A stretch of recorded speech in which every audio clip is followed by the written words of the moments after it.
Salut à tous et bienvenue dans l'antre. Je suis content de vous retrouver aujourd'hui parce que j'ai avec moi une réplique que j'avais envie de tester depuis un moment, depuis qu'elle est sortie en fait il y a quelques mois. Il s'agit d'un nouveau modèle d'AK12, le GK12 de chez GG. Qu'est-ce que c'est? Comment ça marche? Combien ça coûte? Est-ce que c'est bien? J'essaie de vous en dire un maximum après ça.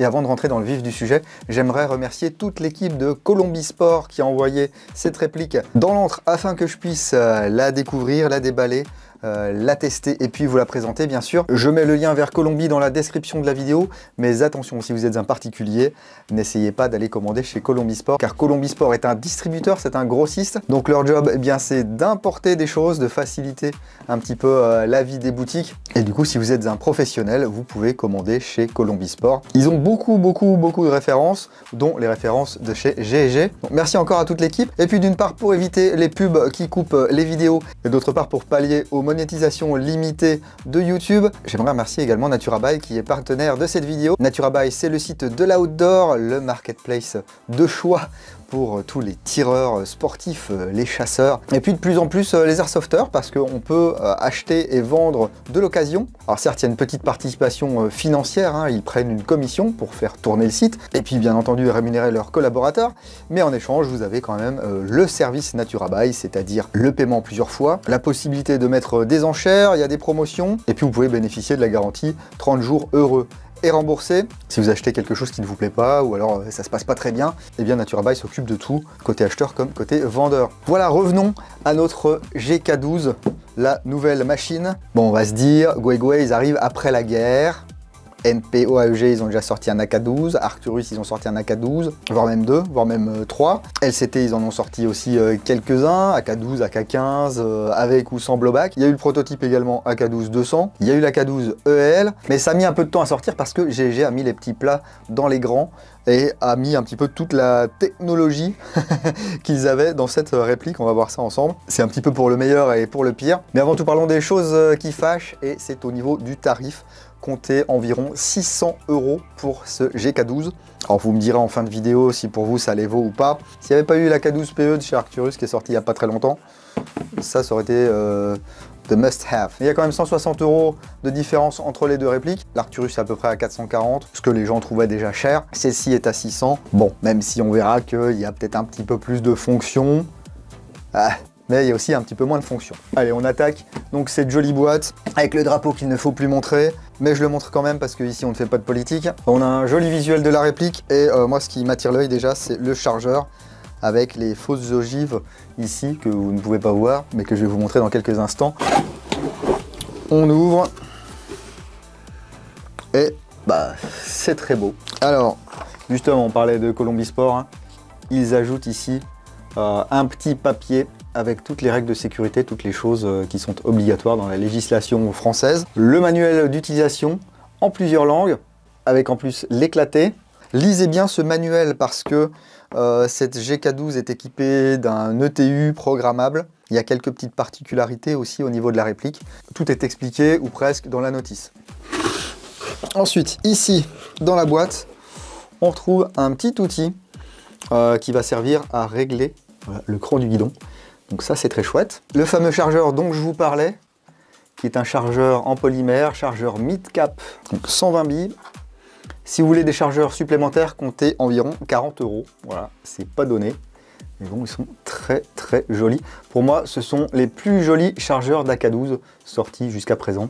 Avec ici les capacités. Et puis regardez ces fenêtres transparentes avec les ogives. Et ils ne sont pas juste contentés de mettre les ogives les unes à côté des autres, hein, elles sont bien décalées. Voilà. C'est un chargeur à pile imbriqué. Ici le talon hein, avec cet angle particulier. On en reparlera tout à l'heure si j'oublie pas. Le système d'accroche ici, on peut voir voilà, que ça sera peut-être pas compatible avec toutes les répliques. Déjà si c'est compatible avec la GK12, ça sera très bien. Et ici on peut voir une petite bitoune voilà, qui va servir pour l'arrêt de tir en fin de chargeur. Est-ce que ce magnifique chargeur est compatible avec nos répliques d'AK? Oui et non. Vous voyez ça justement, eh bien ça va nous embêter sur toutes les répliques qui ont un spacer au niveau du magwell. Spacer, magwell, en gros, quand c'est plat, bah, ça va pas rentrer. Par contre, sur les AK VFC et copie, par exemple celle-ci, hop là, c'est lourd. Vous voyez ici, il n'y a pas de spacer, donc le chargeur bah, va s'enclencher. Voilà. Et c'est très joli. Mais bon, c'est 40 balles de chargeur. Et vous voyez, ça fait ressortir le téton, justement, je n'en avais pas parlé. Donc c'est que ça va feeder, hein. Les billes vont remonter dans le hop-up. Voilà, et ça c'est cool, justement, ce petit bitonio. Ça veut dire qu'on va pouvoir tirer toutes les billes. Et je verrai avec les chargeurs d'AK que je possède si on peut mettre autre chose que du GEG sur cette réplique GEG. On a ensuite donc une tige de nettoyage et de débourrage. Elle est là. Elle est superbe. Alors c'est bien, c'est protégé, hein. Hop, il y a un morceau de polystyrène qui protège le levier d'armement. Et d'autres morceaux qui maintiennent la réplique dans sa boîte. Hop, ici le petit macaron qui est accroché normalement au pontet. Voilà. Ne le jetez pas parce qu'ici vous avez un petit truc à gratter là. Et vous pouvez vous inscrire sur le site de GG pour gagner des répliques par tirage au sort. Donc n'hésitez surtout pas. Et donc il y a une réplique d'AK12 ici, hein, le GK12, muni de son bouchon de sécurité. Présentement ici. On va voir ça ensemble un petit peu plus en détail dès à présent. Salut les Mongols, salut les Airsofters. Je suis Stanislas van der Hogen. J'ai créé 28 startups qui se sont toutes cassées la gueule, mais c'est pas grave, j'en crée une 29e. Mais comme le disait Voltaire, tant que tu t'es pas cassé la gueule 28 fois, tu te casses pas la gueule 28 fois. J'ai remarqué que vous avez été complètement vaincu par les billes de Norwich Airsofter, la bille qu'il polie lui-même sous ses aisselles et qu'il vous vend 30 balles les 100. Mais sa vie, si parfaite soit-elle, elle n'apporte aucune solution au problème des tricheurs. Et oui mon ami, tu te rends bien compte que tu pratiques un loisir marginal qui attire tous les débiles du coin, dont certains qui ont un cerveau qui s'apparente quelque peu à une éponge atrophiée et qui n'ont pas encore compris le système de fair play. Je vous laisse voir quelques exemples.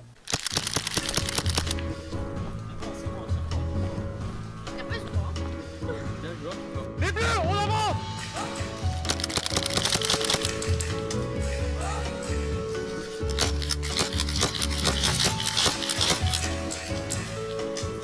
Bah tu fais quoi toi? Oh non non, c'est une blague.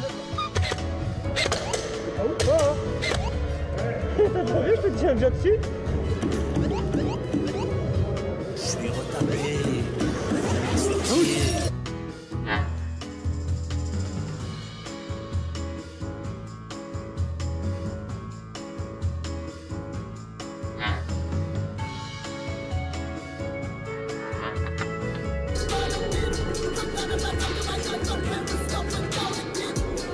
Et grâce à tous mes potes ingénieurs au chômage, j'ai conçu la bille ultime pour vous, la Stinger.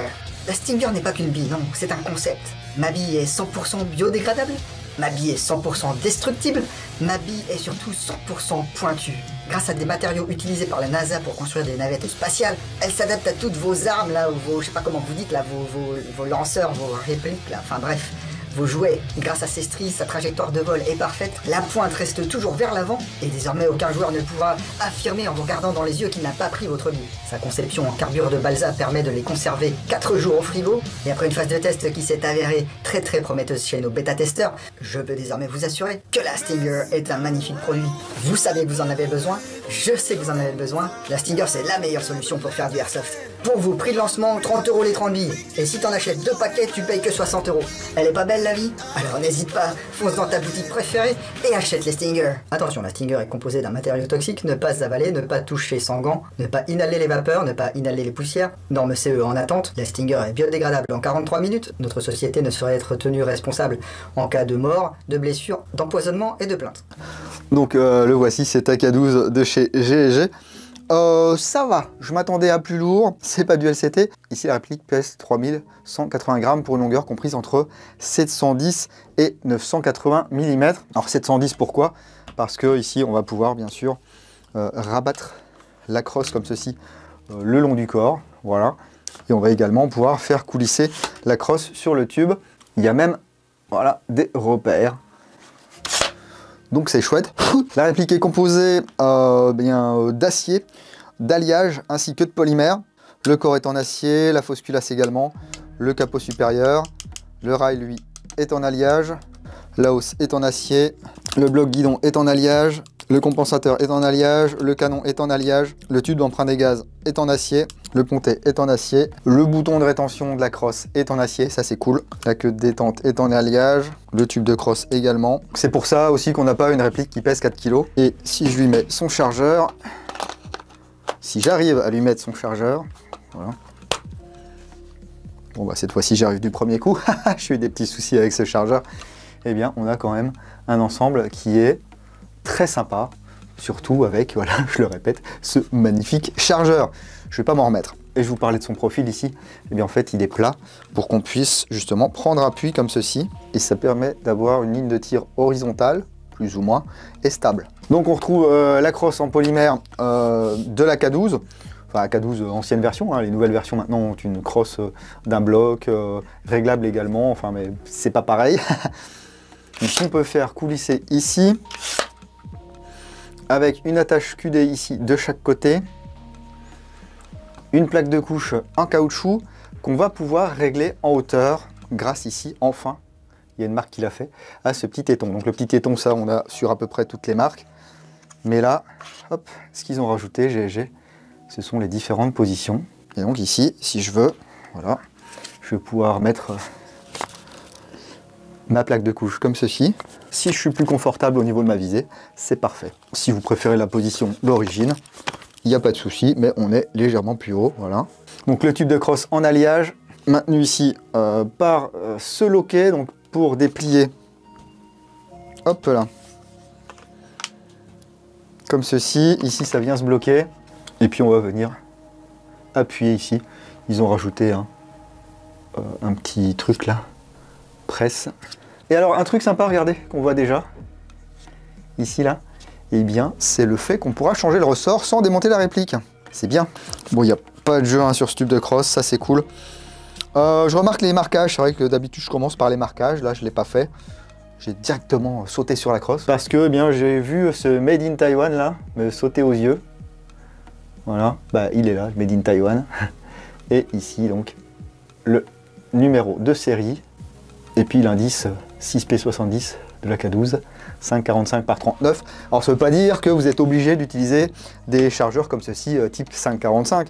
Si vous voulez vous faire un AK15 et que vous trouvez des chargeurs de 7,62 qui passent dans cette réplique, eh bien vous pourrez vous faire un AK15. Ici on retrouve les marquages du sélecteur de tir automatique 2 et coup par coup. Voilà, avec toujours ce sélecteur un petit peu tacticool. Les écrans sont bien marqués, c'est cool. Je reviens sur les marquages parce qu'on a un petit CE ici qui se cache. Hop, d'ailleurs, il sera mieux dans ce sens-là. CE, voilà, au niveau du pontet. La poignée pistolet ici, ergonomique. Voilà, le moteur bien se caler dedans. Au feeling, comme ça, elle me paraît plus grosse que sur d'autres marques. Ouais, alors c'est peut-être juste du ressenti, hein, mais elle me paraît légèrement plus épaisse ou plus large que sur l'Arcturus. Bon, c'est certainement psychologique. Hein. Bon, par contre, la queue de détente est sympa. Pontet classique, le bouton de rétention du chargeur ici. La fausse culasse qu'on va pouvoir tirer, elle est montée sur ressort, pour pouvoir accéder ici, au bout de mon doigt, eh bien, au hop-up. C'est un hop-up rotatif. Hop là. Voilà, avec des petits numéros. On en reparlera de ce hop-up parce que... voilà, bon, il se ferme pas là parce qu'on a la prise Tamiya Mini des fois qui se prend dedans. Oui, on reparlera du hop-up les gars. Parce que c'est quelque chose qu'il faudra améliorer sur cette réplique. Donc au niveau des parties polymères ici, bah, le garde-main, hein, vous commencez à connaître, hein, si vous avez vu les autres vidéos d'AK12. Donc ça permet d'accessoiriser sa réplique, enfin, sans avoir acheté du Zenitco ou autre. Donc, deux rails latéraux, rail supérieur, rail inférieur. L'emprunt des gaz ici, avec le bloc du guidon. Le compensateur, le voici, il est sympa. Hein, et puis un anneau attache sangle ici. Le tenon de baïonnette. Et donc il y a quelques instants, je vous parlais d'une prise Tamiya. Eh bien oui, parce que la batterie, effectivement, va se mettre sous le capot. C'est quand même un câblage avant. Donc tous les câblages vont vers l'avant. Tout se met dans le garde-main parce qu'il y a l'ETU. Enfin, il y a tout un tas de bordel là-dedans. Il y a le porte-fusible, le fusible. Mais bon, hop, vous voyez, la fausse culasse, la prise, le hop-up ici un petit peu plus en détail, si on peut, voilà. Et alors, vous allez me dire, c'est chouette, on a de la place pour mettre une batterie là-dessous. Oui mais non, parce que par exemple, moi, ma batterie Energy Airsoft, je peux pas la mettre, parce que faudrait que je la mette dans ce sens-là, et que une fois que j'ai branché, eh bien, comment dire, je l'ai dans l'os. Et comme il y a un ETU, eh bien, au niveau de la queue de détente, ici, on va avoir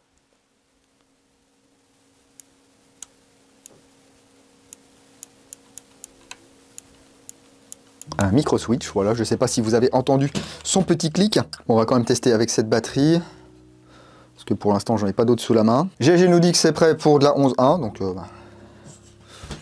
c'est parti. Hein. Voilà, alors il n'y a pas de bip, il n'y a rien du tout. Hein.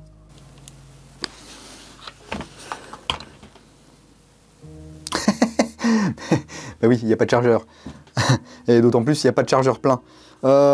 Oui, donc il va falloir actionner ici ce petit bitonio, vous le voyez là. Hop. Et ben, on va l'actionner à la main. Pas mal. Le burst de 2 normalement est fonctionnel. Alors il peut arriver des fois à la 11.1 que sur les premiers coups vous ayez un burst de 3. Vous voyez, là sur le premier burst on a eu 3 coups et ensuite ça s'est recalibré à 2. Ça envoie pas mal. Hein. Et ce qui est sympathique, c'est que vous allez pouvoir programmer des choses sur cette ETU. Par contre, ce qui n'est pas pratique, c'est que dans le manuel, on vous dit « Veuillez insérer un chargeur avec des billes avant de commencer la programmation ». GG, vous êtes sérieux là? Insérer un chargeur avec des billes avant de commencer une programmation d'un ETU? Non, non, non, ça c'est pas possible. Donc au lieu de faire ça, eh bien, je vous enjoins, je vous conseille à mettre votre petit doigt ici, là, et puis à vous mettre en mode programmation, ou à vous arranger pour que ce petit bitonio, eh bien, il vienne justement actionner la petite palette là. Mais perso, je préfère faire ça à la main. Comme j'ai pas la science infuse, je vais prendre le manuel d'utilisation. Avant de programmer le MOSFET, le chargeur doit être rempli de billes et installé dans la réplique. Après être entré dans le mode programme, le réglage doit être terminé dans les 5 secondes, sinon le système lancera le programme. Ok. Si vous entrez une mauvaise commande, le programme existera. Attendez, je vais regarder le truc en anglais, parce que... ok, ils ont fait les mêmes fautes en anglais. Le système will exist the program. Je pense que will exit the program. Okay. Entering one command will exit the program. If not in use and pre-cooking is on. Ah bah c'est rigolo parce que en anglais ici vous avez 4 lignes en rouge. Hop, ici là. La quatrième c'est si vous n'utilisez pas avec le pre-cooking est sur on, remettez le MOSFET sur les programmes par défaut pour relâcher le ressort principal. Ok. Par contre en français non. Alors, passez en mode semi-auto, maintenez la queue de détente enfoncée pendant 5 secondes. Remarque, cela tirera un coup. Ah oui. Ça c'est pas bien. Signal sonore, bip 3 fois, puis relâchez la queue de détente pour entrer dans le mode programme. Donc pour les paramètres par défaut, maintenez la queue de détente enfoncée pendant 3 secondes. Signal sonore bip en continu jusqu'à ce que la queue de détente soit relâchée pour terminer le programme. Ok. Pré-cooking, donc pré-armement, ça nous intéresse. Appuyez 2 fois sur la queue de détente et maintenez enfoncé au deuxième coup pendant 3 secondes. Signal sonore bip en continu jusqu'à ce que la queue de détente soit relâchée pour terminer le programme. Ok. Burst de 3 coups au lieu de 2. Bon, je vois pas l'intérêt, mais bon. Appuyez sur la queue de détente 3 fois et maintenez enfoncé au 3e coup pendant 3 secondes. Signal sonore bip en continu jusqu'à ce que la queue de détente soit relâchée pour terminer le programme. Maintenant, le mode full auto a été programmé en mode... Ah, c'est le mode full auto. C'est pas... Le mode burst est toujours en burst, mais c'est le full auto qui change. Ok, pourquoi pas. Si vous voulez un burst de 2 et un burst de 3, ou un burst de 2 et un burst de 5, parce qu'on peut programmer un burst de 5, bah écoutez, on va essayer ça. Ici on n'a pas de pré-cooking normalement, donc on va entendre peut-être le cycle complet. Oui, on entend bien. Je fais super bien le bruit de la gearbox. Hein. Alors 5 secondes on a dit. Hein.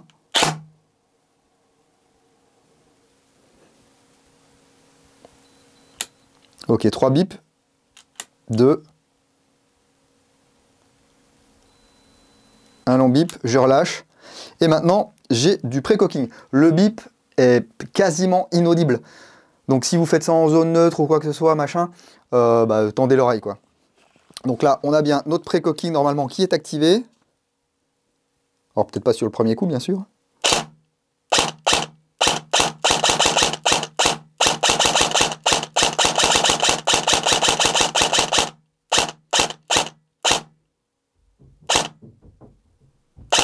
Mais c'est difficile de voir. Faudrait une gearbox transparente pour voir si on a bien du pré-cocking. Ok, mettons un burst de 3 sur le full.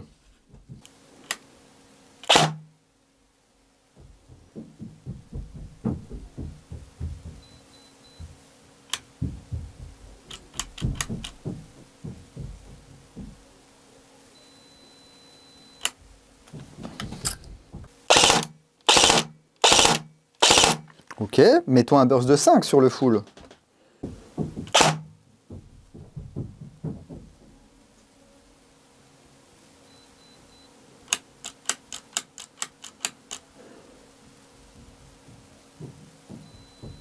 Voilà.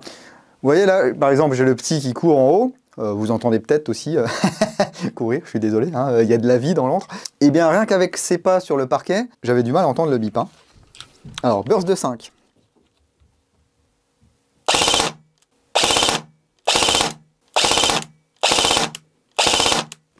Ok. Pour revenir aux paramètres par défaut, on rentre en programmation.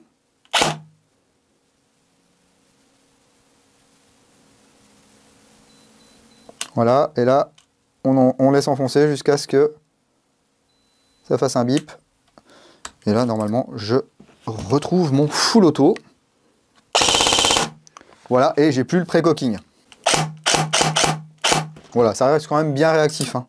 Je sais pas ce qu'ils ont mis comme moteur là-dedans, mais je pense que ça doit être un truc sympa. Donc voilà pour cette programmation de l'ETU. Alors sachez qu'il y a également un mode diagnostic. Il doit y avoir quelque part une LED, peut-être sur l'ETU. Si vous avez une batterie faible, il y a un signal sonore et un flash toutes les 1,5 secondes. Si vous avez un problème de dysfonctionnement général, moteur ou engrenage bloqué, piston bloqué, etc., avertissement sonore en continu et clignotement pendant 3 secondes lorsque la queue de détente est enfoncée. Donc, et s'il y a une mauvaise position de l'engrenage, avertissement sonore et clignotement 2 fois lorsque la queue de détente est enfoncée. Donc vous allez appuyer comme ça et ça va faire bip bip. Mais là pareil, si c'est le même bip que là, on l'entend pas beaucoup. Donc globalement c'est sympa ce petit ETU. Avec notre micro switch là, on a quand même une bonne réactivité. Si vous avez envie d'avoir 2 bursts différents sur la réplique, vous pouvez. Donc soit 2 et 3, 2 et 5, et puis le semi avec du pré-cocking si vous voulez. Mais moi j'ai envie de voir ce que ça donne au chrony et sur cible, donc on va y aller tout de suite.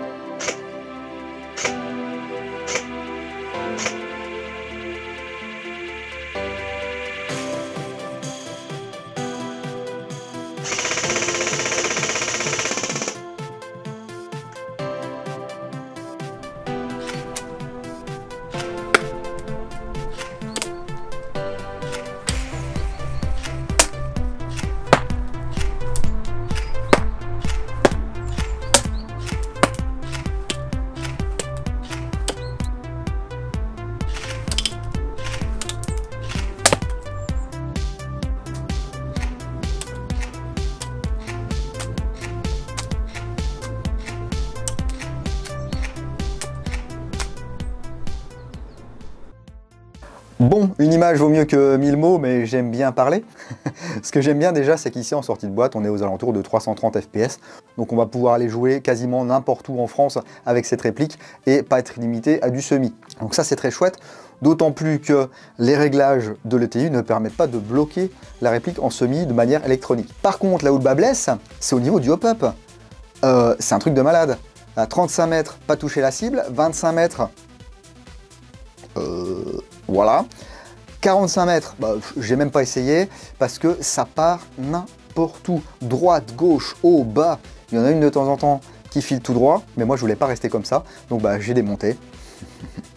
Et j'ai fait un truc de déglingo les gars. Un truc de déglingo. Vous allez voir, pour changer du tout au tout les performances de cette réplique, j'ai tout simplement remplacé ce joint ici. Voilà. Avec son bourrelet, je ne sais pas si on va le voir, son bourrelet dégueulasse. Voilà, vous voyez, c'est une espèce de double appui latéral, je sais pas quoi en fait, ça appuie sur les côtés de la bille mais pas sur le dessus. Ça n'a aucun sens. Par ceci, qui vient aussi de chez G&G, qui est le joint G&G vert que j'utilise dans la plupart de mes répliques. Voilà. Et qui fonctionne très bien et qui a un bourrelet totalement classique. Et voici ce que ça donne avec ce joint G&G vert.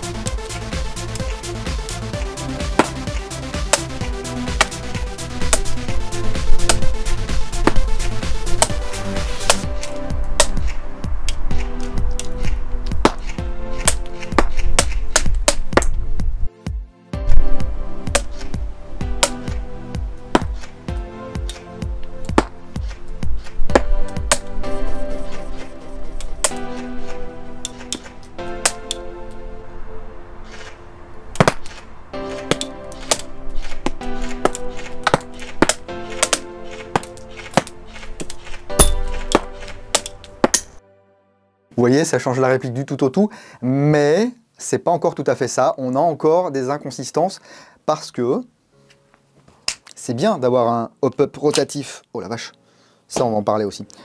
Mais si vous avez un hop-up rotatif dont la roue de réglage a du jeu, clac, clac, clac, clac, comme sur le SVD de chez Reelsword ici, eh bien vous n'allez pas avoir un tir constant. Et ça, je pense qu'il n'y a pas besoin d'être ingénieur ou quoi que ce soit pour le comprendre. Je ne sais pas pourquoi je démonte ça, parce que c'est plus facile, j'imagine. Je ne vais pas vous l'autopsier ici, hein. On fera ça dans le blog. Vous verrez, c'est fun. Regardez ici, notre bloc hop-up. Alors il est chouette, il y a des crans, mais regardez le jeu qu'il y a. Donc ça, c'est juste pas possible. Parce que d'ici, je vois que quand je fais ça, eh bien, ma patte d'appui qui est ici, là, elle bouge. Ce qui veut dire que quand j'ai une bille qui va passer dedans, qu'est-ce qui empêche tout le système de bouger? Donc globalement, c'est bien meilleur qu'avec le joint d'origine, avec un autre joint. Hein. Ne mettez pas un joint où, en fait, au milieu, il n'y a rien. C'est un creux et deux bourrelets sur les côtés. Moi, je veux que mon lift il se fasse sur le dessus de la bille. Mais il va falloir trouver une solution. Alors, j'espère que ça sera compatible peut-être avec d'autres blocs hop-up. On verra. Mais pour que ce jeu, bah, il dégage, quoi. Enfin, c'est juste pas possible. C'est quand même dommage d'avoir une réplique aussi jolie, avec un ETU et tout ça, et de sortir la réplique de sa boîte. Alors, j'ai vu plein d'autres views sur internet, mais je ne les ai pas regardées. Notamment chez les francophones, il y a Timer Zanoff, me semble-t-il, qui a fait une vidéo de cet AK-12. Je me ferai un plaisir de la regarder une fois que moi j'aurai fini de tourner celle-ci, pour voir s'il a eu les mêmes résultats au niveau du tir, ou si c'est un petit peu mieux. Mais là, le joint, il est trop dur pour 330 fps. Celui-ci, il est plus souple, avec un vrai bourrelet. Là, on a... je sais pas pourquoi ils ont fait ça, enfin bref. Teste-t-il de réplique? Je ne sais pas. Donc là, moi, ça me va pas. Ici, donc, on voit qu'on peut changer le ressort. Par contre, il n'y a pas de vis qui maintient le guide en position. Une fois que la crosse est verrouillée, ça va pas se sauver. Parce qu'ici, on a quand même un usinage qui est bien et qui vient épouser ici. Mais ça veut dire que potentiellement, votre guide, il peut se balader comme ça. C'est du 8, voilà. Hop. Regardez, donc on a effectivement un ressort qui est relativement souple. C'est bien, hein, je vous le dis, 330 fps, 16 billes secondes ici avec ma batterie. Guide en plastique et en métal avec un roulement. Ça prend 10 secondes de changer le ressort. Voilà. Si vous n'avez pas de clé Allen sur vous, ici au niveau de l'emprunt des gaz, eh bien, vous pouvez faire pivoter ceci. Allez. Allez, c'est joli, hein. Et puis vous en servir là, hop, pour venir faire pivoter, voilà, et ôter le guide de ressort. On n'a pas regardé non plus quel type de filetage ou de taraudage ou quoi ou qu'est-ce. Alors, est-ce que c'est un QD? C'est pas du tout un QD, ça a l'air de se dévisser en tout cas. Ouais, ça se dévisse. Et donc là, certainement, on a du 14 mm anti-horaire. Et ce qui est bien, c'est qu'ici, eh bien, c'est maintenu. Hein. Il y a certaines marques où le ressort et la pinouille ici dégagent. Voilà, super. Il n'y a pas de jeu, c'est nickel. Je vous parlais également du chargeur. Eh bien, regardez ici. Voilà. C'est tellement monté en force qu'en fait, ça défonce tout. Il a même fallu, moi, que je lime vraiment un tout petit peu ici, je sais pas, peut-être 1/10 ou 2/10 pour que ça s'enclenche à chaque fois. Ici, c'est du métal, donc ça, c'est cool. C'était protégé par du plastique, hein, c'était surmoulé. Eh bien, au bout de 2 fois, le plastique, il a dégagé. Va-t-on pouvoir utiliser d'autres chargeurs sur cette GK12? Si on peut le faire, dans tous les cas, on n'aura plus le système d'arrêt de tir en fin de chargeur. D'expérience avec les RK quelque chose de chez GG, j'ai jamais trouvé beaucoup de chargeurs qui étaient compatibles avec ces RK. Comme en plus on trouve jamais trop de chargeurs, et bien des fois on achète la réplique et on galère un petit peu à trouver des chargeurs qui fonctionnent. Bon, ça tombe bien, moi les a cassés mon truc, mais mine de rien, j'ai pas 50 marques de chargeurs. Alors ce qu'on va voir déjà, c'est est-ce qu'avec les chargeurs 762 de chez D-Day que j'ai, on peut se faire un petit AK-15.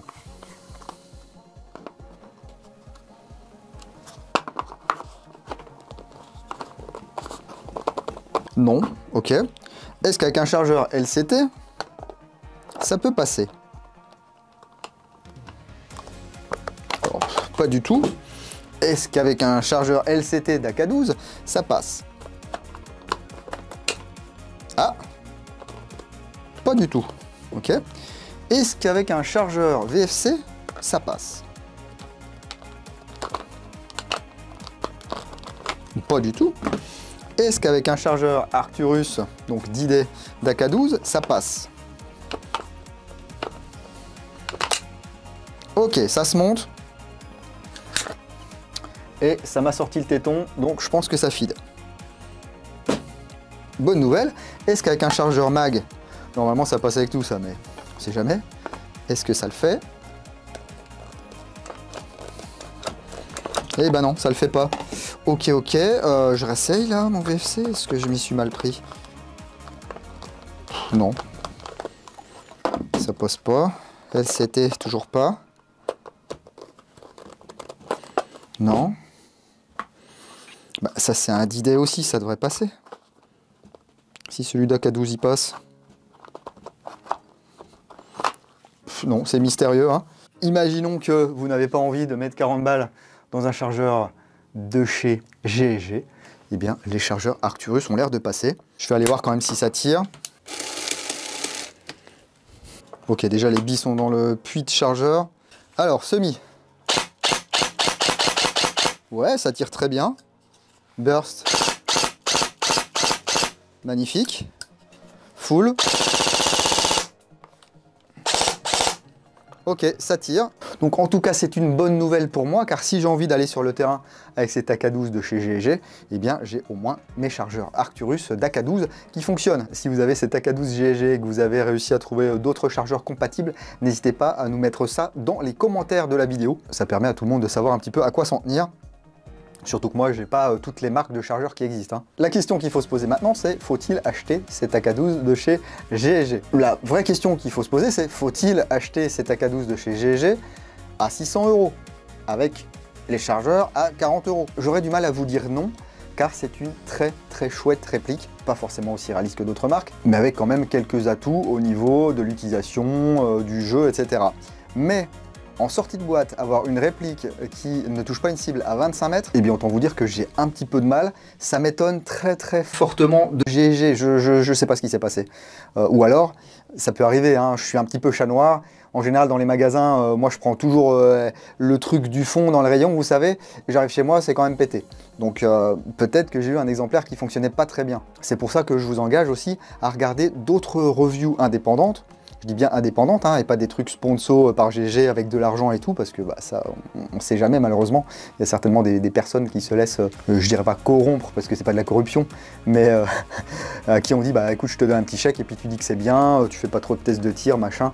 Bon, je sais pas trop si ça se fait ça dans l'airsoft. Dans l'airsoft francophone, à mon avis, ça ne se fait pas. Déjà parce qu'on n'a pas vraiment de grosses, méga grosses chaînes. Et puis la méga grosse chaîne qui est CanSeb, bah je connais Seb et c'est pas le genre de la maison. Donc cherchez s'il y a d'autres trucs qui ont été faits. Il y a Tim Merzanov qui a fait aussi une vidéo en français. Donc, allez voir, prenez un autre avis. Si vous avez déjà été voir d'autres vidéos de ce GK12 et que vous arrivez ici sur la mienne, n'hésitez pas à me dire si c'est également cohérent par rapport à ce qu'ont dit les autres. Mais là, je suis un petit peu mi-figue, mi-raisin, c'est-à-dire que elle est superbe. On a ici des plus jolis chargeurs d'AK12 du marché de l'airsoft. Un bloc hop-up sympa à utiliser, mais qui a du jeu. La possibilité de régler 2-3 options, un pré-cooking et puis un petit burst au travers de l'ETU et du MOSFET. Le réglage de la plaque de couche. Ça c'est cool qu'ils y aient pensé. Mais à côté de ça, ma réplique était injouable en sortie de boîte. Il a fallu que je démonte et que je change le joint. Et c'est encore pas top à cause du jeu dans cette molette de hop-up.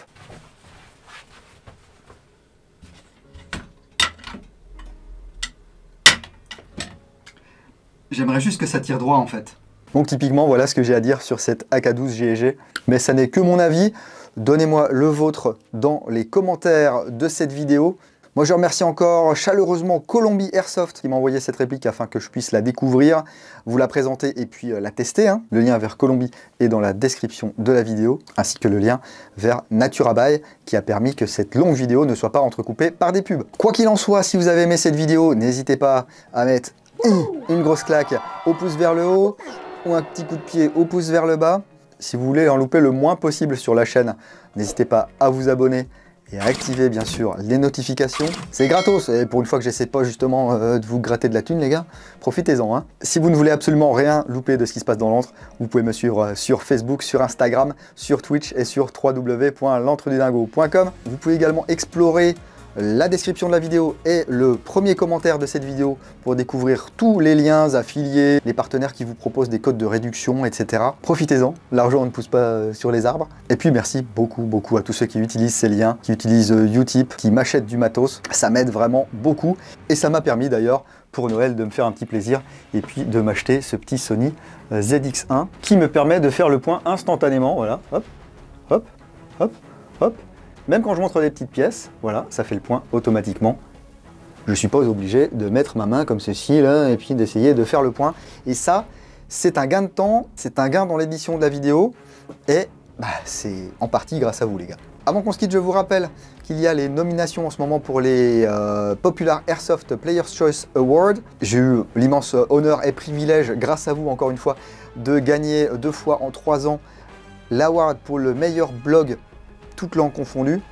Donc merci beaucoup et si vous voulez revoter, eh bien n'hésitez pas, le lien est également dans la description de la vidéo. Il y a beaucoup de choses dans cette description. Allez, prenez soin de vous. Si vous allez en jeu le week-end prochain, n'oubliez pas, jouez sérieusement mais sans vous prendre au sérieux et moi je vous dis à bientôt dans l'Entre-deux-Dingos. Bisous.